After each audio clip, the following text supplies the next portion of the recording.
Hello, my name is Andy Harris from the Canon European 3D printing team, and I would like to tell you about our new thought leadership document, Electronic Product Manufacturing, How 3D Printing is Shaping an Industry.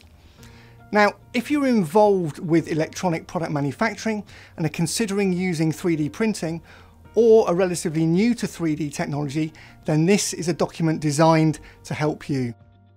Over 15 pages, we examine how 3D printing is adding value to electronic manufacturing, enhancing the design of electronic products, enabling the creation of complex geometries to meet the needs of more sophisticated electronic housings, accelerating time to market through the creation of rapid prototypes, delivering more frequent design iterations and supporting greater design communication and small batch production.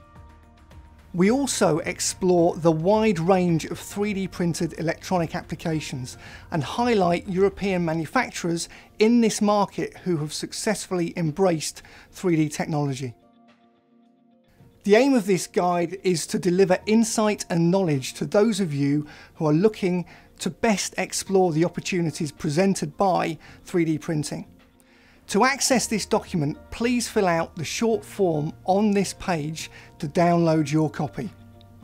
3D printing offers a huge potential for the electronics industry, so if you are looking to take your next steps with 3D printing, then this guide is designed to help you.